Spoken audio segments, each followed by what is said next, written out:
esengo lisusu ekozala oboso baitando na bino ngai wa bino 11 kashila oboso bino ezaka pa kopesa bino basango to kosolola mambi mataka Congo kasi na ngongo to koloba eloko ezopesa ba Congolais pasi eloko ezopesa biso mutu pasi lokola este zate tozui bangonga o to komona bilili ba photo ya bandeko na biso bangonga ebele mikolo nyonso na baitando ezaka yango bamba te photo silisa eloko oto maladi oyo soki eza na biso to na ngao naza liboso na naza na kati kuna il faut biso nyonso tokangama nalingi koloba boye état de siège ya kosala mosala lelo sikoyo elakisi biso tobundaka na barwandais ba ADF bazalaka te M23 azalaka te oyo bagroupe boye ya lokuta tobundaka nde na barwandais. Félicitations à Abdoul Azali Bongo chargé à opération où il a récupéré 12 localités né à comprendre que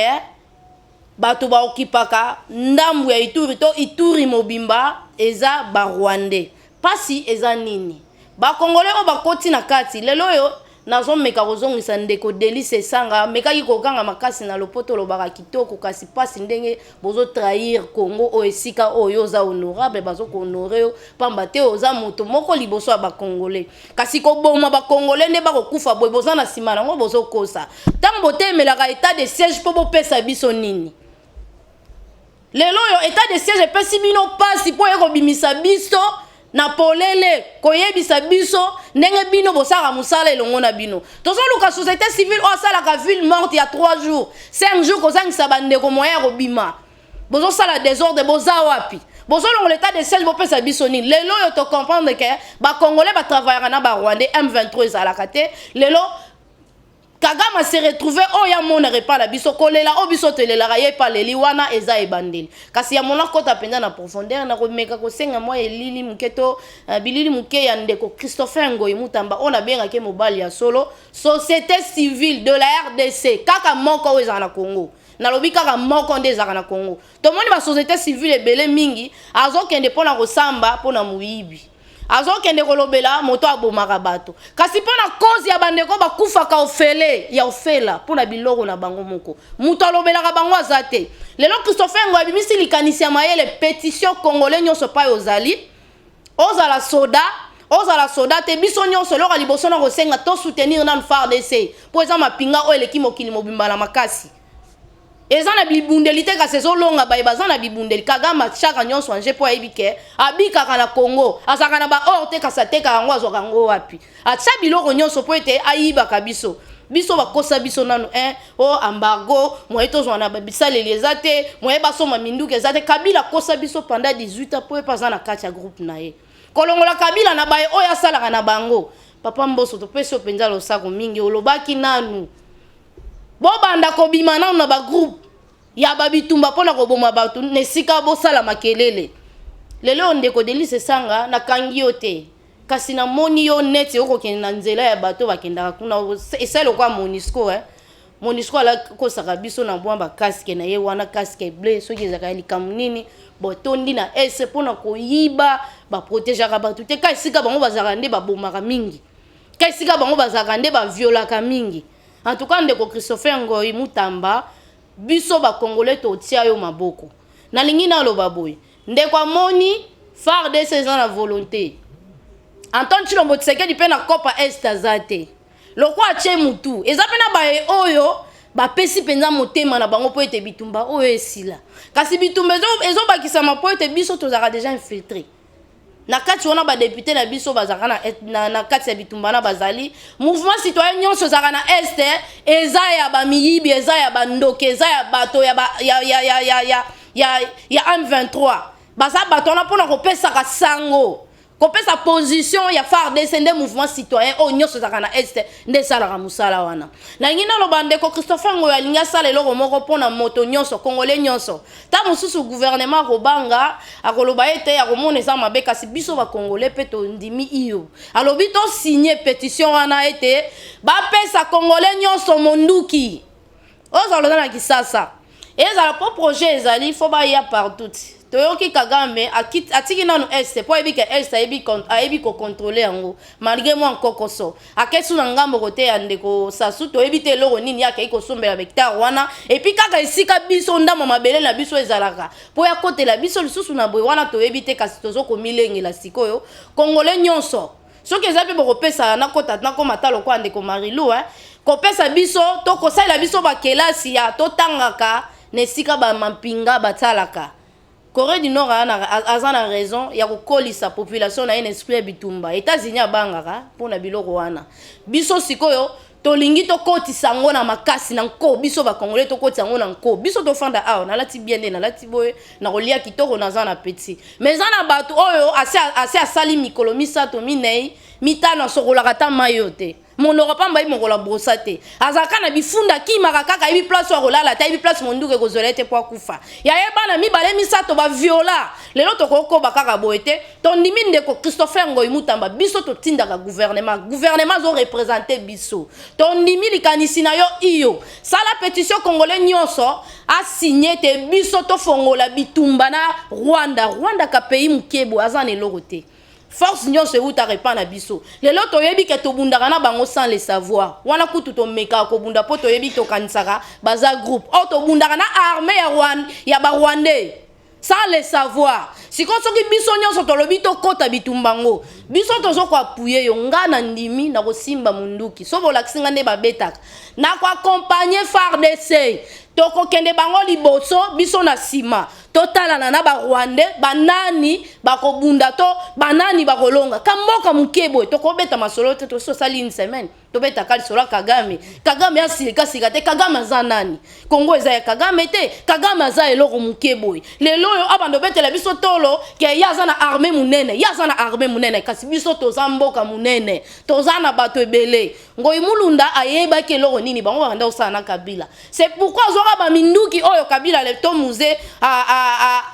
apesaka ba congolais tango aremaka ke ba Rwandais baza batu te apesaka mutu nyonso se défendre bato bazaka na ba minduki yena Kabila bayebi stratégie na bango pona ko fandisa to pona ko gérer ba congolais il faut ko botola bango nyonso ko boma bango na nzala siko bango banda kolanda na ba $10 na ba 5000 francs na ba $2 lelo yo to se retrouver na eleko moko boye to so ko se défendre te en tout cas policier moko to commandant moko azwaki likanisi ya kokangisa ba policier to kokangisa bilenge kopesa bango machette kozwa courage ya kobundisa ba Rwandais po to komi na suka lelo yo ndeko Christopher Ngoyi na pétition na yo biso toza d'accord Congo endima efongola bitumba na Rwanda en tout cas tola nano ndeko Christopher bongo tozonga Pande kwa Katanga pasangani na mibu pona bolu kitoko tia makanisi sika moko kosangana eza eloko ya malamu kosangana to kosangisa bato eza eloko ya malamu kasi na makanisi oyo ya ngai nayebi ete bakatange bazalaka deja na bomoko nayoka te ke bakaronde bakekwatake bachokwe to babemba bakekwatake basanga na tika koyoka makambo wana te bakatange bazali divisé par des individus et puis bango nyonso te baza na division wana te milulu wana na bato eti komona ezalaki organisé par Basango, notamment avec Monseigneur Fulgence Koteba. Mais ceux qui ont dit les malades, on a nombreux bandits au bima. Pour montrer ça là qui me milingue pe, tant montrer pour faire milingue bandits au matasco.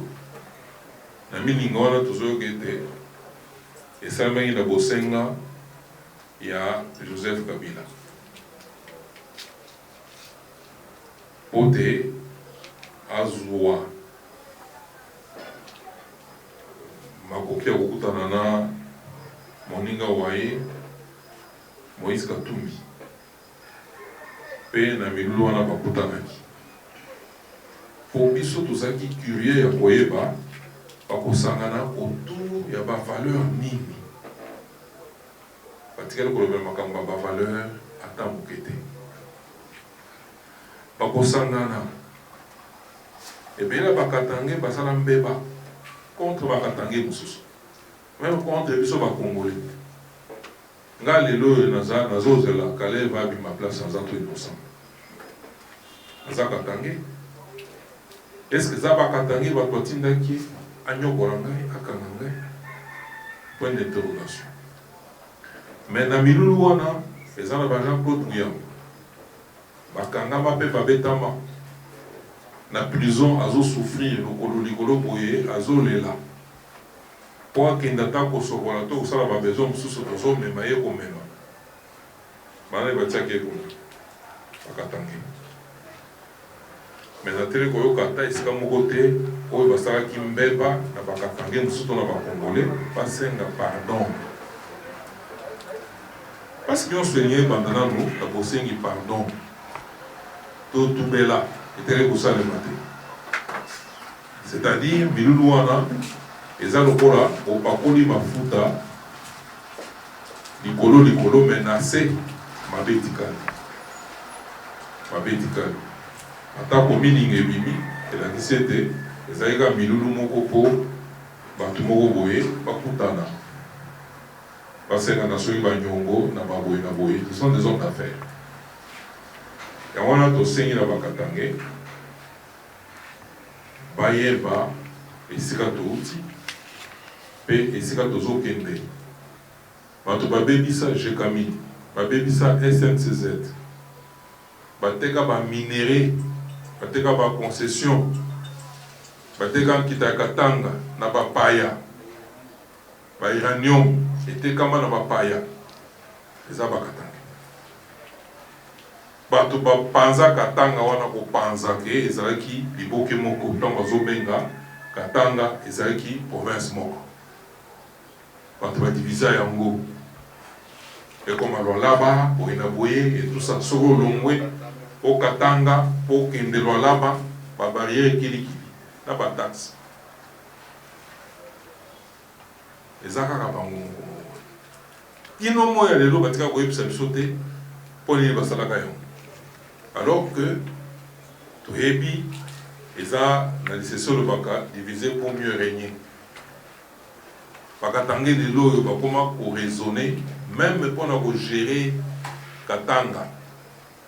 Au bazana holo là-bas, bazomona ke, au Katanga, bazomona ke motopo akota na poste. Nesika ya musala, atako aza mayele, ataka ayebi, mais alibosu il faut zanan mutu ya au Katanga. Yango ko développer moko, bakanisiona. Les obébisa. Dès que Bakatange va se réunir autour de la valeur et à minene. Oui, quand on voit réellement Katanga, pas autour de Batou, nous sommes bazoya, au bas pesa, Moboulou. Quand Katanga et ça la sécession, et donc on a tout boyi, constitution de vision et boyi yango. Pas maté, ou pas côté mais la yango, pas comme ça la yango, mobeko, pas kutana mobeko. Bosangani wana ezala te mpona kosala ete bato basala mbeba atako justice azolandela bango baloba no parce que baza Bakatange bakokosambisama te bakokokangama te so bokangi bango ono totelemi bokangi bandeko na biso mpona nini wana eza mabe Katange kotombama mpe mboka mpe kotombama mpe moto soki asali mabe papa asalaki mabe kende na kosala so olongi tobetelo moka koso soki bakondane yo kende ko purger eza te ke boloko ezalaka bato mosusu soki ndeko na yo asali mabe bakokanga ye te bakosala eloko te mais soki moto mosusu asali mabe bokanga ye wana justice ekozala te na mboka oyo meme na Katanga ekozala mabe kosangana wana ezali mpo bato basangana batia makanisi esika moko bokasi nyonso esika moko po batombola Katanga mpe batombola ekolo Congo. Alain Noka, mobilisation, oui, puisque tout le monde qui au Senga et à commandant et à police de fois na bomba. Oui, eza mwana mobali, eza mbele ya mwana mobali, un courageux, asangisi ba policier. Pour guerre oyo na est, ezali guerre ya communication, ezalaka mpe guerre ya psychologie. Avant Mumuna attaqué, bakotinda na ba réseaux sociaux, bandeko ebele baza wana ko partager ba message surtout à l'hôpital. Et on est routine de la population, azali a un mois non par le déjà Goma lingue ko ba komi na 20 km. Bato na Goma ba komi ko lenga musozo kanga bisaka bazo kima. Et là on est routine da que même ba soda ba ngapé. Alors causerie wana, causerie morale wana, ko sepela ki nango. Kasi oui, ko sepela na makasi. Kasi eloko moko. Asengi bato bazwa ba machette, bazwa ba mbeli bani. Mais na machette, na mbeli boko bunda ndenge na bato bazana manduki. Ba aussi sabino. Likambo ya est tolopa yango mbala na mbala. Occupation à est to koboma oyo baboma na est ekomaki lolenge boye banda mokolo Ngoi Mulunda, pasteur. Na ONG naïe pareki. Basalaka stratégie moko ya kozwa minduki nyonso ezali na maboko ya ba Congolais. Oyo bapesaka bango na tango Mzee Laurent Désiré Kabila amonaka guerre wana ezo ya lobi non ba Congolais kozwa banduki. Mutu nyonso se défendre. Apesa bango manduki. Na tango wana bazali na bobangi ya koya na village parce que bayebi na zana munduki na zana munduki te. Et so rezio ata ozaye 23 ata ozaye wanda okufa. Bazali na bobangi. Mais tango batindi batuna bango bake kozwa minduki nyonso ezali na kati ya population opesi munduki bapesi $100, opesi munduki bapesi $100. Tokebisaka ba Congolais attention. Mais bakenda babandi na kisasa bakosi kosi po pasala ngo publicité makasi etango bakomi ko na est to mona ki bazo telemisa mipiko ya minduki elongo na maboka bato dès que banguna bayoka ke population na baza suna minduki te baza na makasi ya ko résister te ya ko se défendre te nde bakomi ko kota na bambeli ya pamba soki bakoti na butu babandi okata bakingo nde esika babanda esika okata bakingo bazo kotana bambeli ya pamba batubi bino minduki ata ya nini ya basilencieux oza na makasi ya kose défendre te o baza na mbangu bakimi na zamba o baza na mbangu te batikali epuis bavandi bazovanda benza na village wana baviole basi bakamati bakamati bana bakoko na makasi bakovanda même 3-4 jours moto akointervenir aza te soki basisi nde bazongi biso tolobi boye esengeli tozonga na eta wana parce que Congolais ata moko te na est alingi bato wana bakota na mboka na bale bavanda bazongisela bango manduki ntango bango nyonso bakozala na manduki olio ya kopesa bango bamachete na bambeli bazongisela bango manduki bokomona bitumba wana mbala moko ekosila armée tango akotela maketokende Rwanda na population na Mukongo na manduki tokotala esika makasi ya barwandais ezali bakotelemisa biso mais tango toza désarmé yango wana bayaka bamoni ke bazoya esika basi bavandi bakoya koboma basali tout ce qu'ils veulent na ngongo oyo tozosenga na armée na biso à revenir azongela stratégie ya ba groupe d'autodéfense populaire population balakisa bango koma komanye minduki o bayebi komanye bapesa bango minduki même na ba village wana Rwanda ata moko akunyata suna te parce que okoya okomi ata mutu moko me ozwi masasi bakunyata lisusu te parce na manduki mpe baza bango makasi te mais balonga biso parce que bayaki kodésarme biso moko todésarme makambo ya embargo toyokaka ngo na monoko mais totuna na mindele totuna na babisika ebele bayebisaka biso kambako wana ezikisa nango lisusu te so bosengeli na manduki bokomande yango e na moment tozoloba tozaja na manduki parce na bitumba wana soki todéclare guerre na Rwanda Rwanda kozala pilonné les amants moké to détruire bisika nyonso bazana ba soki armée na ya zali soki ba caserne militaire zali to ko pilonné yango ba kozanga esa okimela.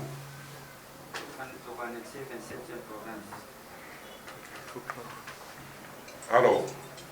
na moment oyo esengeli ko considérer que M23 bazana bango pe makasité mokonzi ya police makambo alobaki eza malamu mais il faut police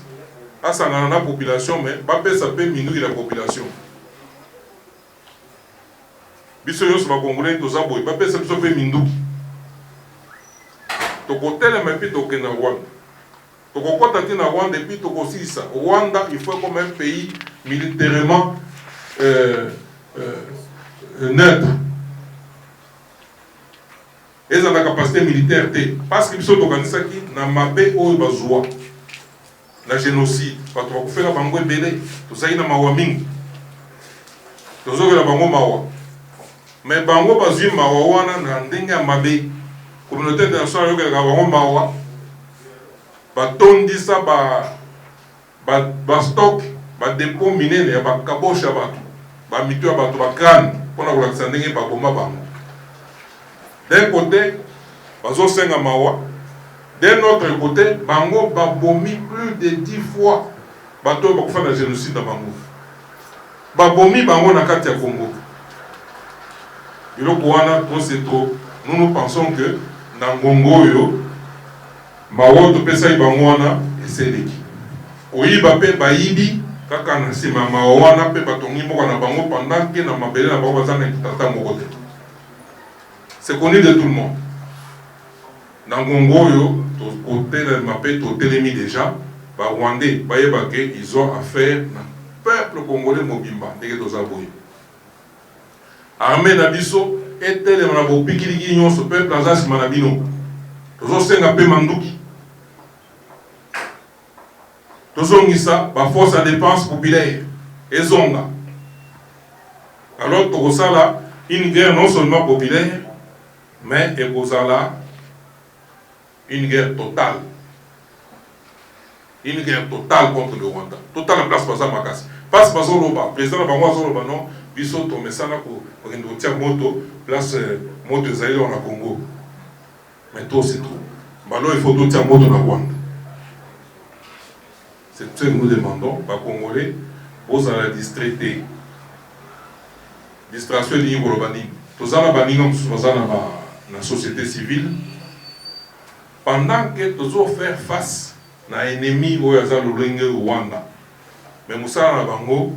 critiquer l'armée nabiso. Donc, pour affaiblir même morale et bateau, pour affaiblir morale et la population. Mindele bazoko sa osaba monde batelemi na ba critique pour na satisfaire Mindele. Entre-temps, bande ko fana est mboka peso kende baninga wana to sengi bango baza ba intellectuel baye ba kedolengi ba betela bango maboko na Mindele et que situation où est vendue dans mboka na biso plus de 20 ans et si la kate nous en sommes tous responsables puisque nous sommes responsables de la situation wana mutu nyonso atala sikoyo eloko oyo asalaka lolenge nini esala kete situation wana etikalaka na position wana eloko nini esalaka te c'est-à-dire biso nyonso toza wana tozo contribuer c'est comme virus esalaka so ekoti na nzoto ya mutu ezozwa bilei nango kaka na kati ya nzoto wana ata bozotia bakisi libanda me virus azwaka bilei na ye kaka na kati ya nzoto wana nde armée de biso eza infiltré société civile mpe eza infiltré fo toloba bango polele parce que so omoni mosusu bazotelema etat de siège esila mpo tozonga wapi esila mpo toloba keno tolembi tokoki te barwandais bozwa mboka na bino mais il faut être intelligent biloko wana autant armée eza infiltré société civile eza infiltré peuple bofongola miso loi électorale tosengi ete loi wana eza na bandeko balengelaki yango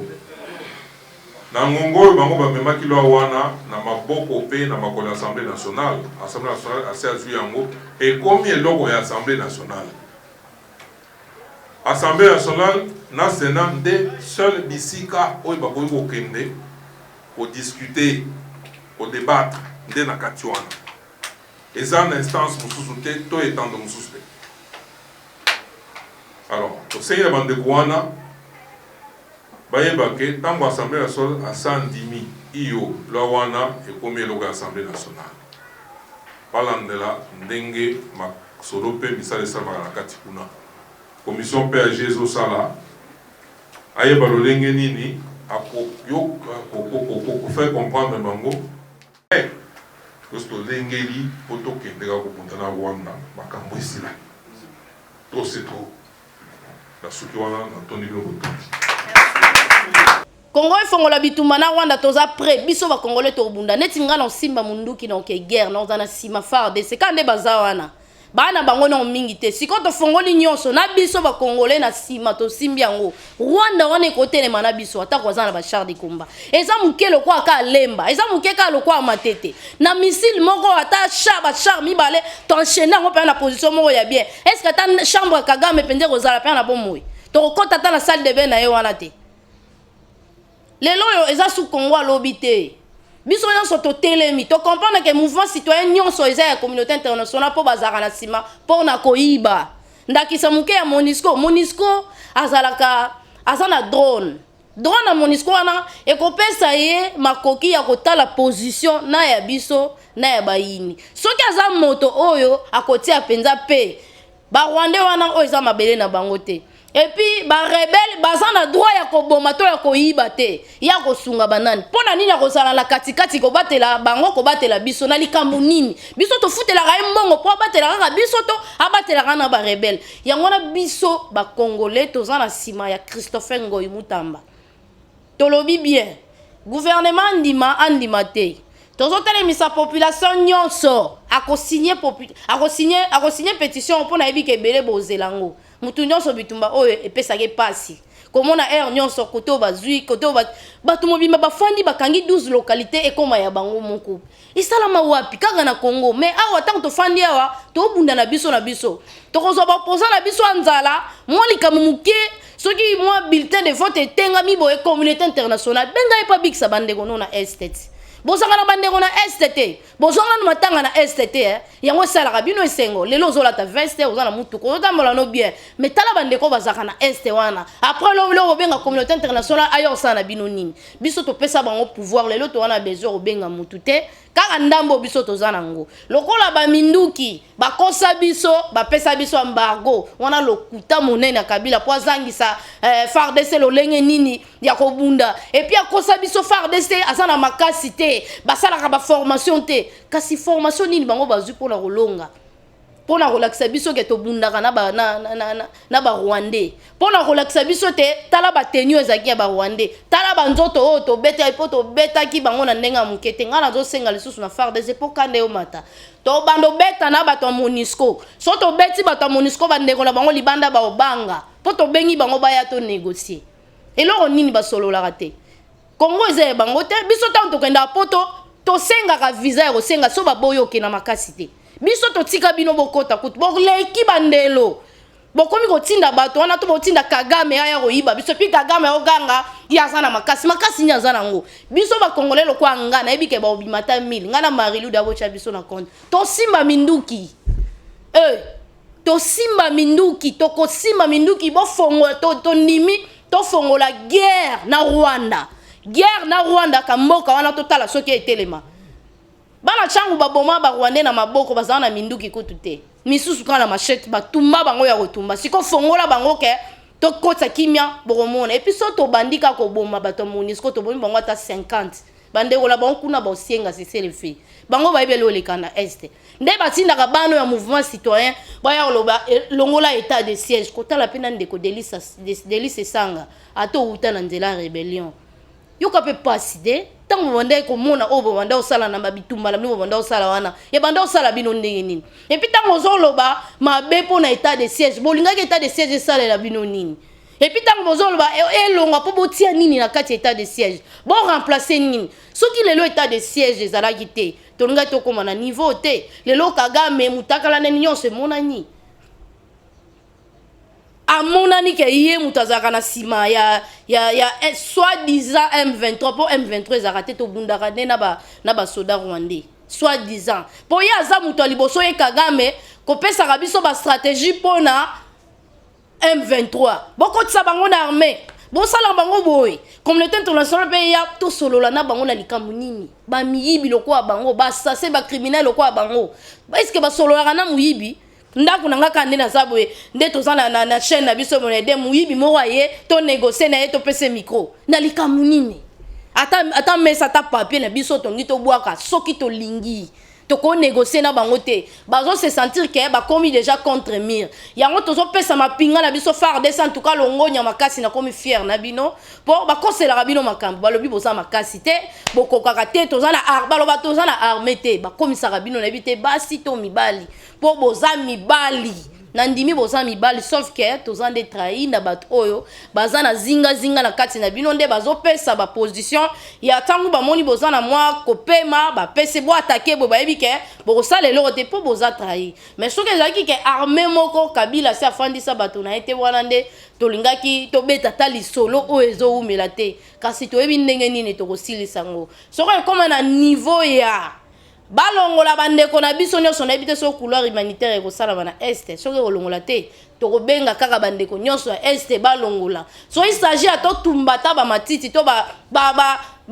banzete nyonso po biso tokoza pe na pasi te bamindele nde bakufaka na mpona mopepe biso mopepe tokoluka ngo te toala baforêt ebele tozikisi nanu nyonso na bango na nyonso so il s'agit ya kokatisa ti tokatisi kuna ekei tokomi na kanda tolembi biloko oyo tolembi société civile à lokuta tolembi ba député à lokuta ozangi débat balongo l'état de siège bozo prolonger yango yozo chanini moyibi criminel ozala batu no ba bomaka bande ko na biso kuna ozo yo teme l'état de siège pour pesa biso nini bandoki beaucoup misi biso tina suka biso sikoto obanda biso tozo banda Kongo oyo ezaka ba Rwandais te ba Rwandais ne ba bosanaki ezaki ta oyo biso toyebaki te ke tina ekolo tokoki kosala nini tokoki kobatela ngo ndenge nini et puis tozalaki na mokonzi oyo ayebaki tina ya ekolo te Kabila ayebaka tina ekolo te tande Kabila ateka Lubumbashi mobimba donc azoyeba na ye tina te abengi Moïse azoteka na ye mwa bafrente na ye soki bandakala na ye akotisi ye na kati ya meme akomisi ye mpe su politicien nyonso wana po agerele ka mabele oyo ye moko ayebi tina te na ngonga wana Poutine pe amesalaki ne na bango abendi Poutine lelo akomi pomba ya mokili mobimba et puis ata akomi pomba mokili mobimba azobunda pona raison moko oyo ayebi eza bien pona ye mboka na mboka esimba makambo nango Kagame soki bazana ba orte basala bilanga cette fois-ci so il s'agit à tokatisa tina Rwanda tokatisa wana eza ba essay ba mekaka kopesa biso minduki biso kutokotuna tate kelindelo eza wapi na yebi kaka ke tata mwasa Kagame azabwe po tout anano ata noko na ye na likosha wayo kanenge sala pasi ata tata ne wana so azoki na lokola okande sala pasi siko ya biso bana ba viola ka mikolo nyonso ko banda bamvula na bamvula lelo siko na bandi solution ezwami en tout cas Antoine Tshilombo Tshisekedi meka ko chamwa kanda mukie ya makasi te biso to sunga yo po biso pétition to tambola nango to sunga na biso yo to ko sunga yo po ozo sala ngo pona bana tata mwasi na ote bande kono ba na limite ke bazaka na este place ba bomaka bato loko za congolais baza bande kono mais siko loko lo ba ko sunga bango ko sunga mboka na yo ko linga mboka na yo obimisi mayele okutani na bato bazo bundisa yo biso pe ba kolondeko to lobi to ko soutenir yo lokolo ndimaki kotia kimia na este to ko soutenir yo état de siège baba kisango so il s'agit ya ko modifier tika la talibela itika la po bisika bongo eza sika ko pièce ngo ba civil te lelo ba civil ba koti poto ba mbila ba yeto moni clair e banda koyeba na te ebundamaka wapi esalamaka ndenge nini banani bazalaka sikoyo ntango bofrape koto oyo bato bazalaka na assemblée nationale bakoma olelalela bao bazalaka kaka kuna na mouvement citoyen bakoma otambola ozotambola balongola état de siège pour ça nango nini yo député luka projet de société oyo bavotelaki yo nango atolekaki nzela ya barebele wana me tika bato mosusu oyo basi bazwi relève wana soki bakokangama yo kutu chance ozwaki na ngonga moko ya bonégociaka na barebele eza kaka na Congo c'est parce que tozalaka géré na mindele bango bato ya nzala bayaka koyiba kaka mpa na biso négociation bakotisi bino après lobi nango ozoloba eloko moko okopesa solution te pi bato bakongolais nayebi te bapoliticien congolais bazaka na soni te outi na nzela wana yo kutu olosotaka mpo esala osoni mpo so ozalaki moyibi babeta lisoa moyibi osotika moyibi nga na koyoka soni mpo ya koyeba ndenge nini nga mpe na bandaki koyiba ta nde babandaki kokalifie nga elelo oyo babimisi eloko moko boye yo telemi député banda ozwi député ndeko Denis Esanga projet de société nini oyo memeli bato o bavotaki yo atanga na votaki yo te bavote yo mpo na Tshisekedi ozofinga mpo na état de siège wana okendeki kosala campagne na kombo ya Kabila Moïse te osali campagne na kombo Antoine Tshilombo Tshisekedi lelo okomi oloba babiloba lobo okomi oloba wana bato oyo bavote yo wana okozonga lisusu to kotikana na Kisasa awa mpo ato kozonga mpo oyebisa bango nini projet oyo bavotelaki ezalaki nini oloki pe ata na place oyo utaki soki Louise soki wapi projet ata mokie osala mpona ata baekole moko ya lokuta sala te bino bozalaka kaka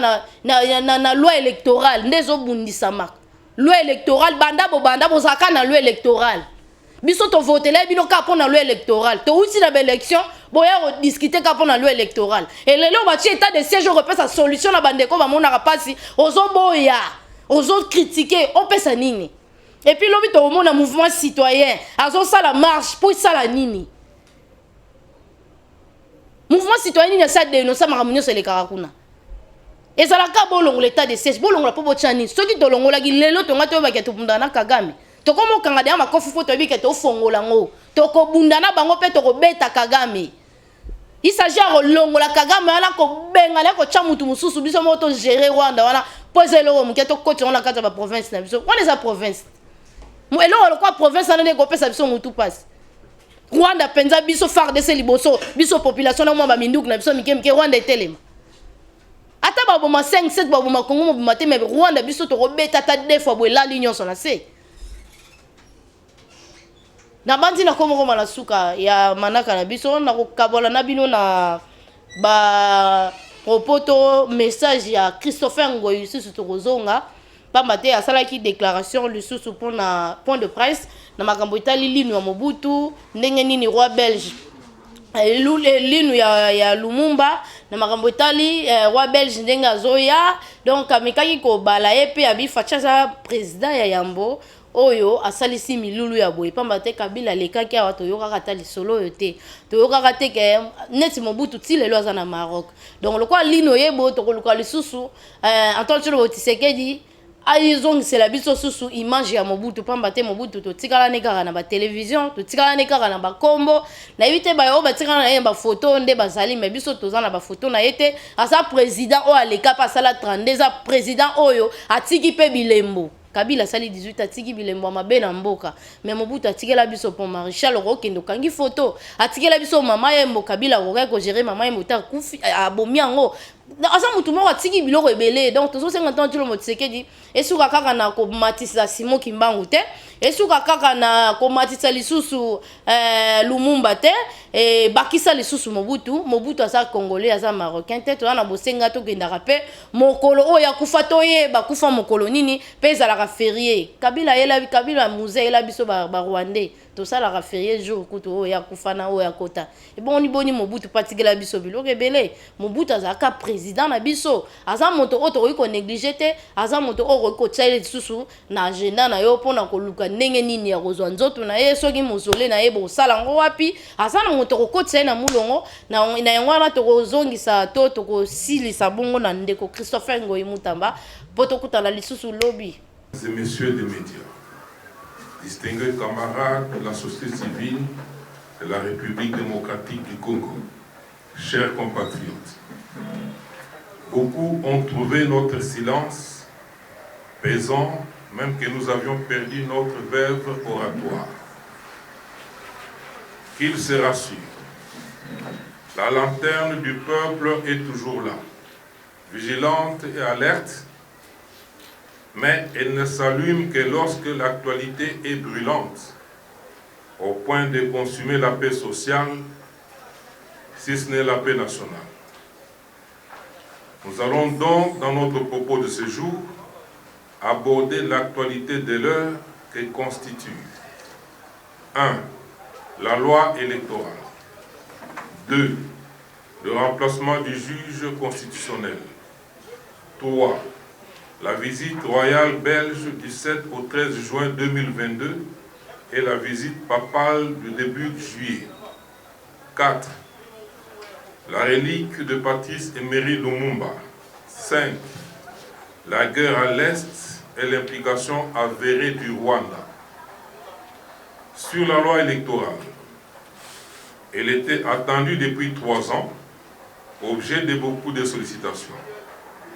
Notre souhait est que son traitement par la commission politique, administrative et juridique de l'Assemblée nationale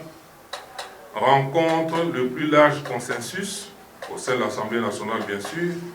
pour que la seconde lecture par le Sénat soit diligente afin que sa promulgation par le chef de l'État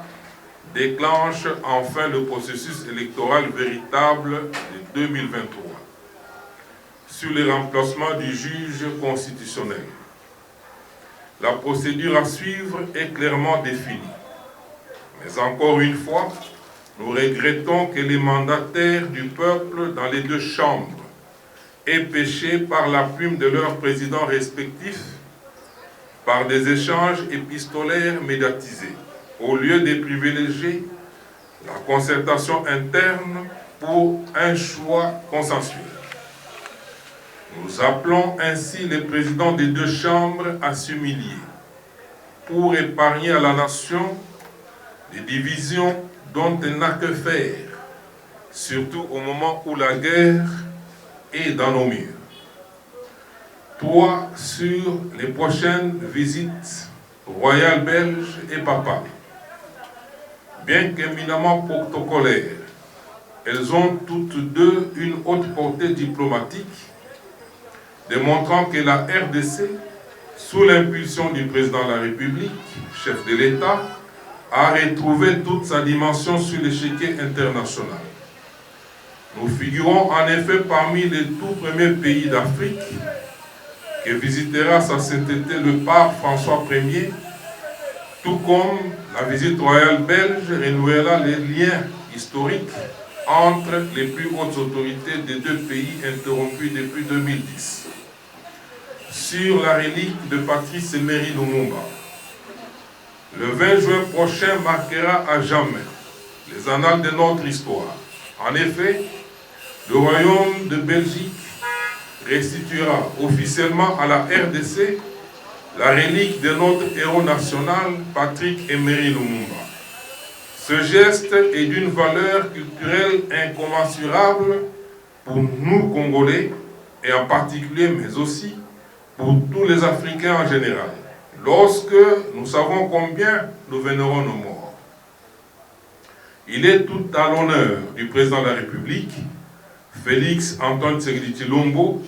qui, grâce à sa diplomatie agissante, sera le premier président de notre pays, depuis la mort de Patrice Emery Lumumba,